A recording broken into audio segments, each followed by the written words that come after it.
Terima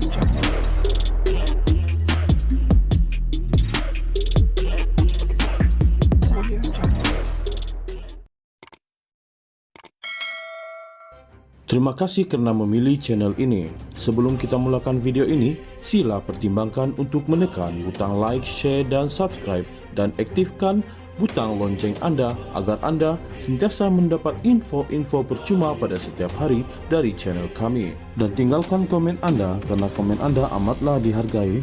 Terima kasih. Datuk Muhammad Thamrin Abdul Ghaffar menegaskan beliau bersedia menjawab di mahkamah terhadap semua soalan berhubung catatan dalam blognya yang sedang disiasat polis. Thamrin yang juga anak kepada bekas Timbalan Perdana Menteri Tun Abdul Ghaffar Baba berkata semua soalan akan dijawab jika dia didakwa di mahkamah. Saya sedia menjawab semua soalan, katanya, ketika ditemui pemberita selepas hadir memberi keterangan di Ibu Pejabat Polis Bukit Aman hari ini. Terdahulu, Thamrin tiba di Bukit Aman pada 10.35 pagi untuk memberikan keterangannya. Beliau diiringi Peguam Muhammad Rafiq Rashid Ali.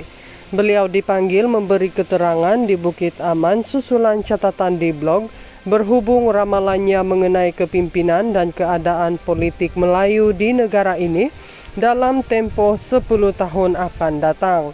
Sementara itu, Rafiq berkata, Thamrin memberikan kerjasama sepenuhnya kepada polis ketika sesi itu. Thamrin berada di sini untuk bekerjasama dengan polis, di mana dia memberi kerjasama sepenuhnya. Sudut penyiasatan adalah pada catatannya, 10 tahun lagi DAP akan jadi tuan, katanya.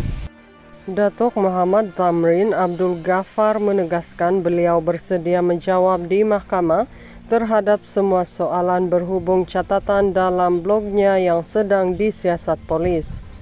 Thamrin yang juga anak kepada bekas Timbalan Perdana Menteri Tun Abdul Ghaffar Baba berkata semua soalan akan dijawab jika dia didakwa di mahkamah. Saya sedia menjawab semua soalan, katanya, ketika ditemui pemberita selepas hadir memberi keterangan di Ibu Pejabat Polis Bukit Aman hari ini. Terdahulu, Thamrin tiba di Bukit Aman pada 10.35 pagi untuk memberikan keterangannya. Beliau diiringi Peguam Muhammad Rafiq Rashid Ali. Beliau dipanggil memberi keterangan di Bukit Aman susulan catatan di blog berhubung ramalannya mengenai kepimpinan dan keadaan politik Melayu di negara ini dalam tempoh 10 tahun akan datang. Sementara itu, Rafiq berkata, Thamrin memberikan kerjasama sepenuhnya kepada polis ketika sesi itu. Thamrin berada di sini untuk bekerjasama dengan polis, di mana dia memberi kerjasama sepenuhnya. Sudut penyiasatan adalah pada catatannya, 10 tahun lagi DAP akan jadi tuan, katanya.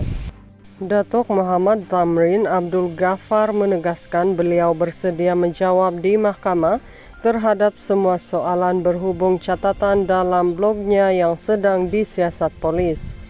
Thamrin yang juga anak kepada bekas Timbalan Perdana Menteri Tun Abdul Ghaffar Baba berkata semua soalan akan dijawab jika dia didakwa di mahkamah. Saya sedia menjawab semua soalan, katanya, ketika ditemui pemberita selepas hadir memberi keterangan di Ibu Pejabat Polis Bukit Aman hari ini. Terdahulu, Thamrin tiba di Bukit Aman pada 10.35 pagi untuk memberikan keterangannya. Beliau diiringi Peguam Muhammad Rafiq Rashid Ali. Beliau dipanggil memberi keterangan di Bukit Aman susulan catatan di blog berhubung ramalannya mengenai kepimpinan dan keadaan politik Melayu di negara ini dalam tempoh 10 tahun akan datang. Sementara itu, Rafiq berkata, Thamrin memberikan kerjasama sepenuhnya kepada polis ketika sesi itu. Thamrin berada di sini untuk bekerjasama dengan polis, di mana dia memberi kerjasama sepenuhnya. Sudut penyiasatan adalah pada catatannya, 10 tahun lagi DAP akan jadi tuan, katanya.